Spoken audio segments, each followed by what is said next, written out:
Morning children, how are you? In previous class, we discussed about the coming up of factories in England, how the factories were multiplied and different phase of industrialization in England.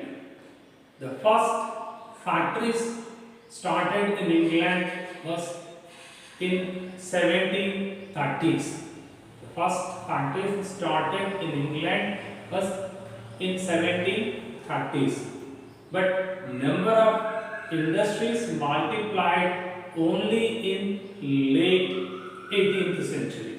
That means end of 1780s or 90s. So even though the first industries which were set up in England in 1730s, but it were multiplied in late 18th century only. And then we discussed about the first dynamic industry in England. What was the first dynamic industry in England? Cotton was the first dynamic industry in England.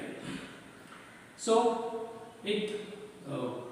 how it grew in England also we discussed with the help of some figures. In 1760, England imported only 2.5 million pounds worth of raw cotton from other countries to feed their cotton industry, textile industry. But by 1787, that means within 27 years of span, it rose to 22.5 million pounds worth of raw cotton was imported from different parts of the world to feed their industries. By that we can understand how the textile industry which grew in England within a quick time. And then most of the cases we can't say this development that took place due to factories and missions only. But different small inventions also helped to increase its production. So like different stages, different inventions, ordinary and small inventions come out in different stages of textile production like carding, twisting, spinning, dyeing. So in all these processes, different inventions were started in England which helped to increase the production as well as productivity. But the real change that took place due to the creation of cotton mill. Who created the first cotton mill in the world? James Watt. James Watt created the first cotton mill in 1761. So with water steamed power, both carding as well as spinning that took place under the same roof. Due to the creation of mill production, so before mill production, already we know the textile production that took place at different stages in different workshops. So which was somehow difficult to the producers to provide raw material. After completion of one stage, this merchant has to take that good again, he has to hand it over in another workshop for next process. So in this way, the textile work was done at different process which was somehow difficult to the merchant to supervise the quality and all. But due to the creation of cotton mill, that problem was overcome because here the textile was come under one roof and one management. That means from first stage to last stage of making of cloth come under one roof, which made easy to the producer to supervise the quality as well as to control the workers. In this way, creation of cotton mill was the marking change in textile industry in England. So how, what was the phase of industrial change in England also we discussed under four heads. The first one, the first dynamic industry in England was obviously textile industry. So number of factories multiplied and they exported to different parts of the world.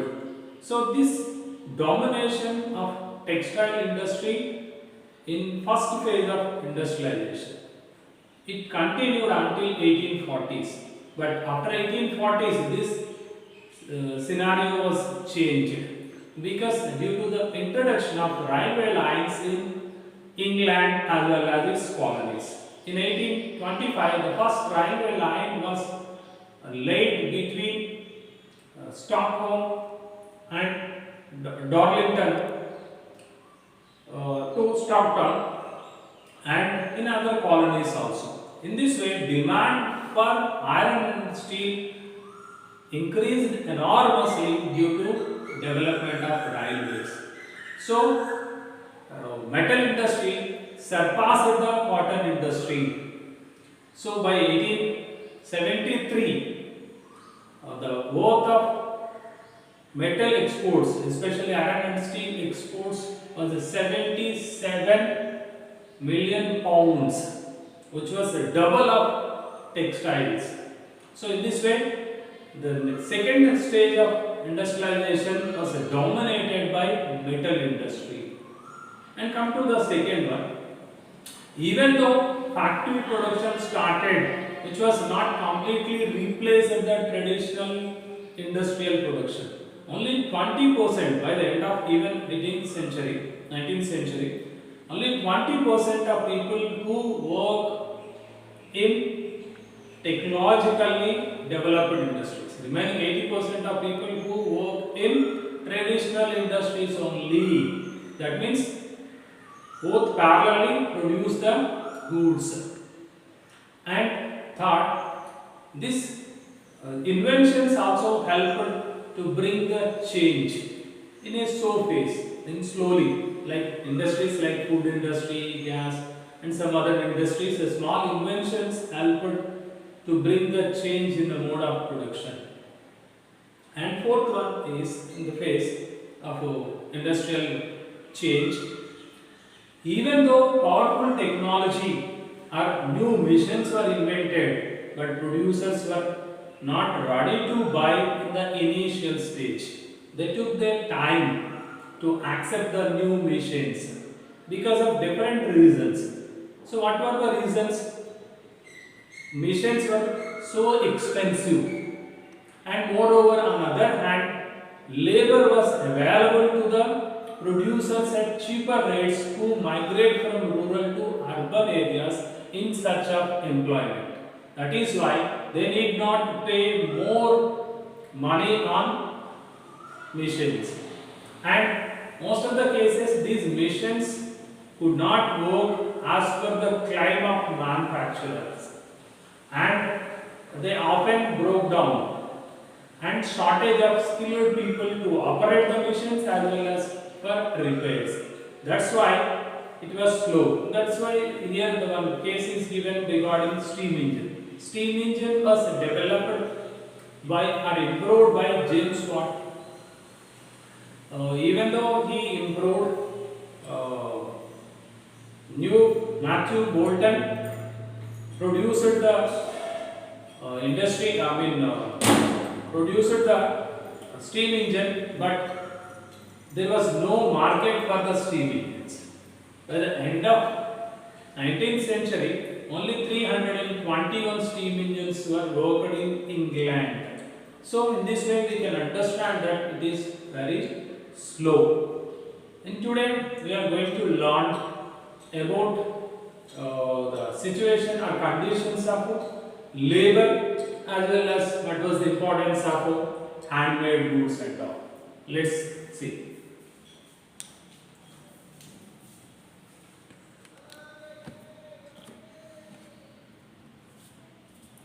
Even though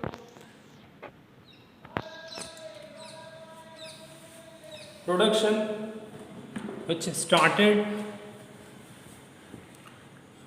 in the industries, still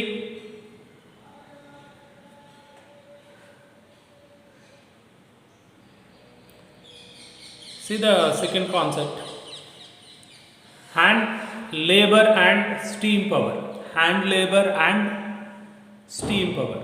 So what was the importance of hand labor and steam power? So in Victorian Britain, there was no shortage of human labor. That what already we discussed, because people who started to migrate from rural to urban areas in search of employment, because common lands were disappeared and agriculture was failed to accommodate employment to the growing population in England. That's why there was no shortage for human labor in Victorian Britain. Why they used the word Victorian Britain? What we have to understand from the Victorian Britain. So Queen Victoria was the ruler of Britain, at the head of the Britain. That's why they used the word Victorian Britain. Poor peasants and vagrants moved to the cities in large numbers in search of jobs, waiting for work. So poor peasants we know. Who are vagrants? Vagrants means the people who did not settle in a particular place. These people may move or wander from one place to another place, generally in search of employment. So these people who move to rural to urban areas in search of employment. But when there is a plenty of labor, wages are low. It is a simple theory. Supply is more, demand is less. Here also the same case. Supply of labor was more, people who migrate from rural to urban areas, but employment opportunities were less.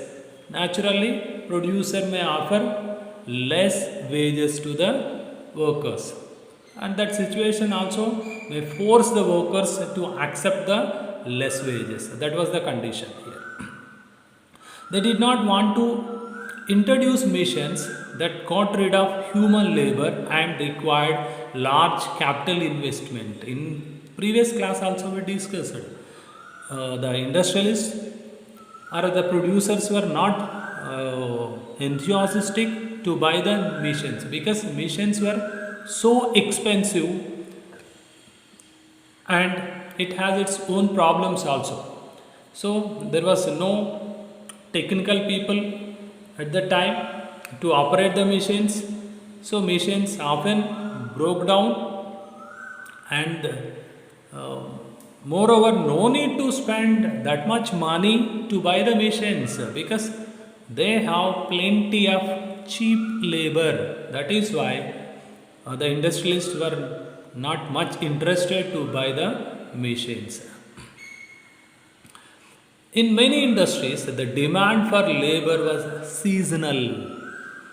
We know now also some seasonal industries are there. That means they produce more in that particular season, some other season the work won't be. Suppose if you take a book binding or manufacturing of books, generally when the books are required for us, that means after we open the school, that means June.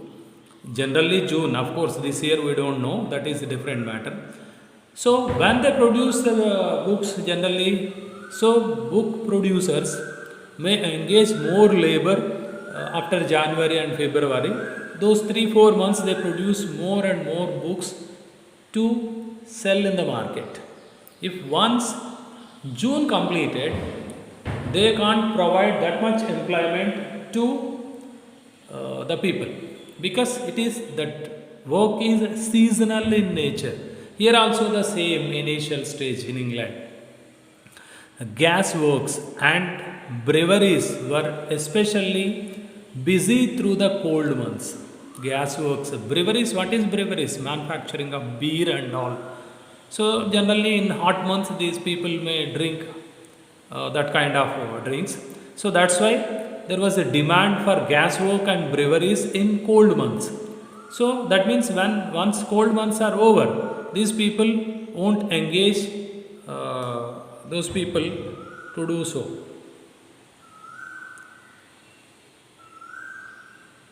So, so these are seasonal in nature. So they need more workers to meet their peak demand during cold months.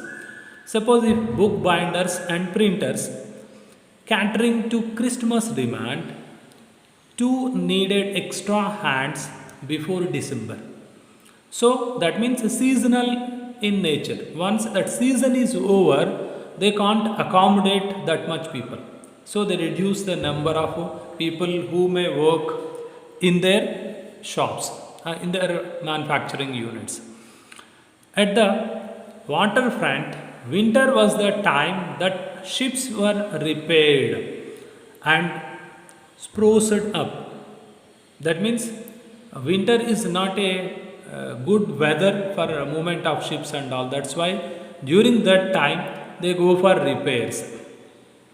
In all such industries where production fluctuated with the season, the industrialists usually preferred hand labor, employing workers for the season. That means they give importance to particular season. When season is over, they can't bear all the employees.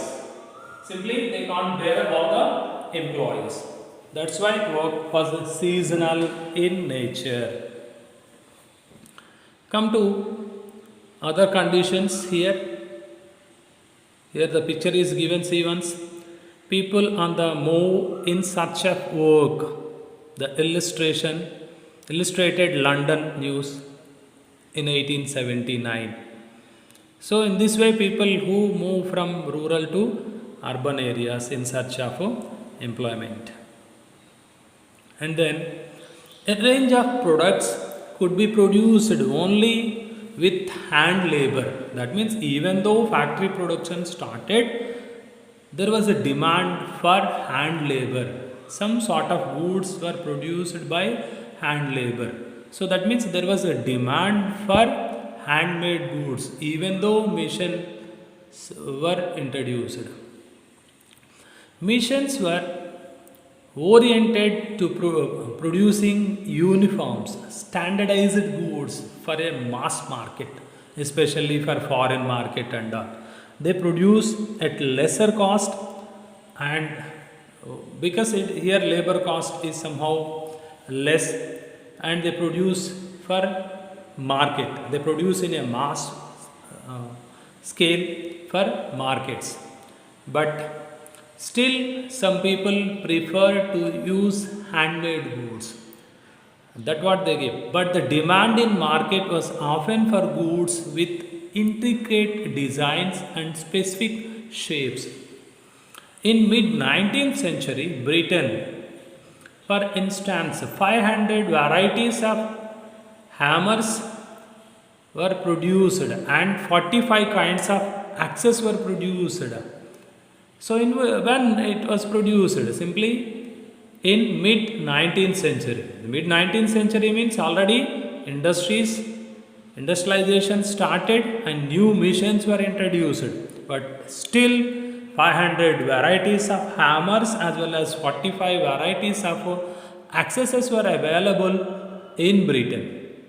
By that what can we understand? Still handmade goods has its own importance in Britain. So this required human skills, not mechanical technology. Mechanical technology was used to produce the goods in mass scale for the market. Here the picture is given, see once, like hammers and all. See, workers in an iron industry, northeast England. So, painting by William Bell Scott, 1861. So many artists from the late 19th century began idolizing workers. They were shown suffering hardships and pain for the cause of a nation. And then See once, come to here. In Victorian Britain, that already we discussed why they used the Victorian Britain. So, Queen Victoria was the head of Britain. That's why they used the word Victorian Britain. The upper class, that means the aristocrats, generally who are considered as a aristocrats. Good. That means aristocrats are nothing but the people who are from royal families, nobles, landlords. These are all considered aristocrats. So, people who have nobly high rank in the society is considered as a aristocrats in Britain. And the bourgeois. Who are bourgeois? Bourgeois are nothing but somehow we may consider it as a upper middle class people. These people preferred things produced by hand, not the machines. Handmade products came to symbolize refinement and class. What is the importance of handmade? Handmade products came to symbolize refinement and class. They were better finished when compared to machine made goods, individually produced. Suppose if you want to buy a particular handbag, you can buy the size which is available in the market. Suppose if you only place order to make a bag, the size, quality, material, it is your wish. So that's why here the rich people like aristocrats and bourgeois still they prefer to buy handmade goods because handmade goods has its refinement, class and quality. Somehow prestige, it indicates the prestige because suppose if you take a same handbag, the design work also may be done if you place order. If you buy this in the market, so it won't be. That means they produce in a mass scale for market. Of course, price is somehow less. Yet these people are least bother about price. That is why these people wanted some good quality product customized as per their convenience. So these people still give priority or preference to buy handmade goods. So they were better finished, individually produced, and carefully designed as per your order, as per your ideas. So that's why these people still give importance to do so. And then mission made goods were for export to the colonies. They produce the mission made goods for colonies. In Britain, people, especially rich people, of course, in poor people in Britain also may prefer to buy mission made goods because these goods are available cheaply when compared to handmade goods. Mostly it produced for market in the colonies. So here the people of aristocrats, bourgeois and some other rich people prefer to buy handmade goods. Why they prefer to buy handmade goods? Because it is customized, they produce as per our order, the quality it is our wish, design it is they design as per our ideas, and it speaks about its quality. That's why these people give importance. In the countries with the labor shortage, industrialists were keen on using mechanical power so that the need for human labor can be minimized. So that means it is a later situation. This was the case in 19th century America. Britain, however, had no problem hiring human hands. So this is about only America. In America, people, the shortage of human resources. That's why they focus more on mission made goods due to the shortage of labor. When are the shortage of labor, then what will happen? it leads to less, that means more wages. Workers may demand more wages because the supply of labor is less, work is more. Naturally, workers may demand more wages. That was the situation in America.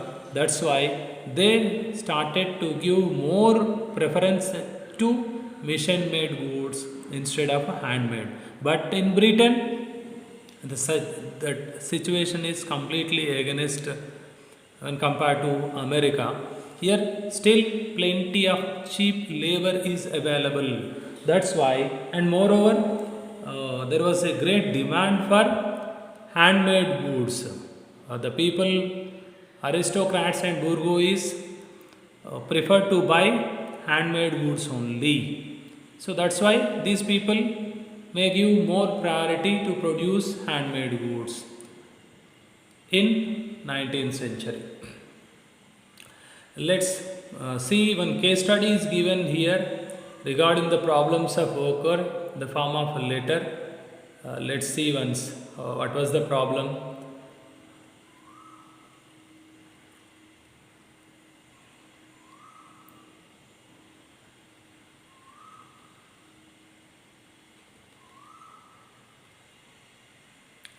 Will Tone is one of those who went in search of seasonal work, loading bricks and doing odd jobs. He describes how job seekers walked to London in search of work. See once, which reflect the situation of workers at the time, how difficult to find the job. I had always wanted to go to London, and my desire was stimulated by letters from an old workmate. That means, old workmate, he wrote a letter to Will Thorne. I am working in London. This is my earning. I am living comfortably like that. That's naturally stimulate Will Thorne to go to London to earn more, who was now working at the old Kent Road Gasworks. I finally decided to go in November 1881. With two friends, I started out to walk the journey, filled with the hope that we could be able to obtain employment. When we get there, with the kind of assistance of my friend, we had little money when we started, not enough to pay for our food and lodgings each night until we arrived in London. That means on the way only they spend money to reach London. Some days we walked as much as 20 miles and other days less. That means these people, it was difficult to reach to London from their native place. They spent their pocket money, whatever they had money that spent out during their journey itself to reach London. So our money was gone at the end of the third day. For 2 nights were slept out, once under a haystack and once in an old farm shed. On arrival, finally they reached London. On arrival in London, we tried to find my friend but were unsuccessful.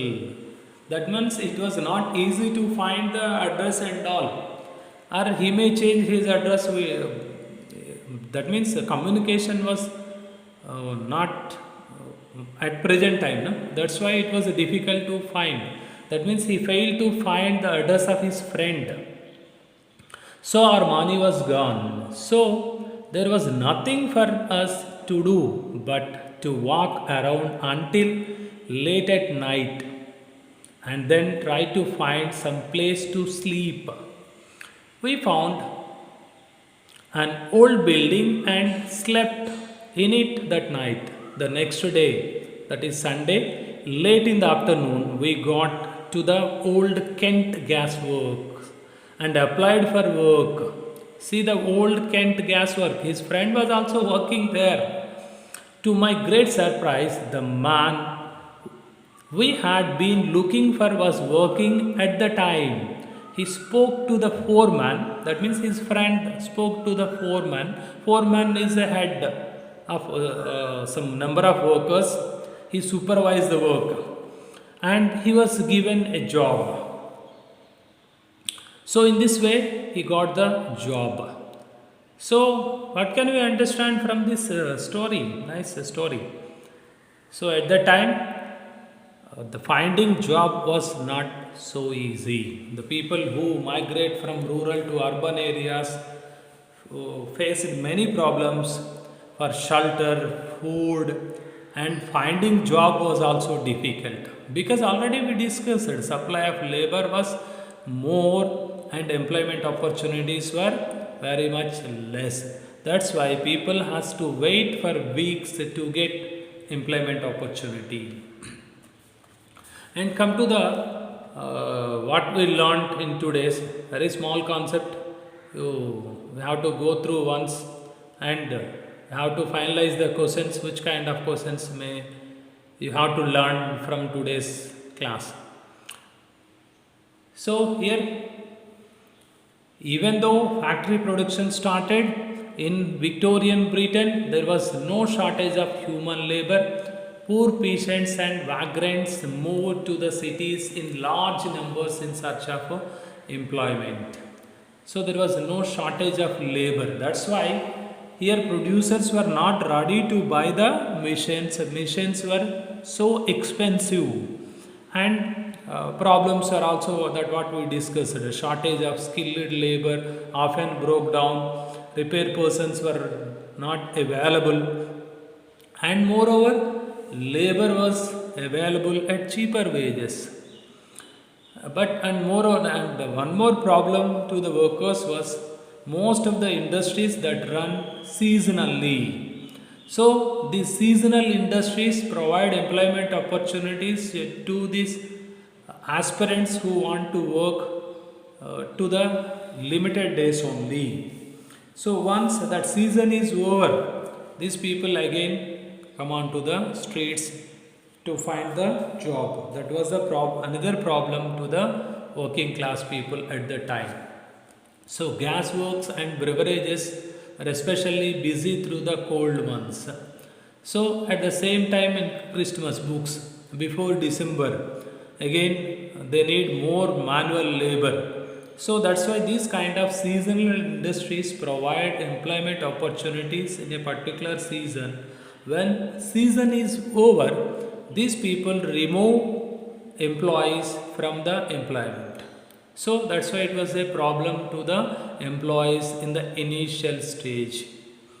So they could not find a regular employment. Most of the people who migrate from rural to urban, they may find employment opportunity in a particular season. And then the range of production.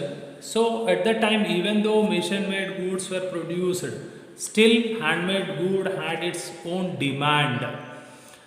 Only machine made goods were produced, uniforms, standard goods for mass market. But the demand in the market was often for goods with intricate designs and specific shapes. That what in mid 19th century Britain, for instance, 500 varieties of hammers and 45 varieties of axes were produced. By that we can understand that still man-made goods had its own demand. In Victorian Britain, upper class like aristocrats and bourgeois, that means above middle class people, preferred the things produced by hand. Handmade products came to be symbolize refinement and class, and customization is there, quality is there. You can place the order as per your order. They use the material, I mean quality of its material, design as per your idea, customization as per your requirement. This is only possible in handmade goods. But in machine made, they take some particular sizes and they produce in a massive way. That's why only poor people prefer to buy the machine made goods which are cheaply available when compared to handmade goods. And machine made goods were mainly exported to its colonies. But whereas rich people still prefer to buy handmade goods due to its customization, refinement, class, quality, and all. So mission made goods were export to the colonies only. So on the whole, what type of questions it may cover in today's class? Simple, only uh, one question it covers. Why still people prefer to buy handmade goods even though factory production started in Britain? So that what we have to explain about. In Victorian Britain, upper class aristocrats, bourgeois preferred to buy the goods because of its quality, class, refinement, design, and all. So because of all these reasons, still uh, handmade wood had its own demand. In mid 19th century, 500 varieties of hammers and 45 varieties of accessories were available in England. By that we can understand that still handmade wood had its own importance in Britain. That is one question. And what were the problems of workers due to seasonal employment? That what you can explain by taking different cases of gas works, breweries had its peak demand in cold months, as well as binding works, I mean book binding or books work, printing work had its demand in this before December. That's why work is seasonal in nature. So these two questions are there. One is what were the problems faced by the workers due to seasonality in work? How the work was seasonal in nature in the initial stage of industrialization in England? That is one question. Another question: why handmade goods had its demand in Victorian Britain? These two questions which are covered in today's class. I hope you understood the concept. You learned these 2 3 marks. These two are also 3 marks questions only. So you learn these two questions before the next class. Thank you.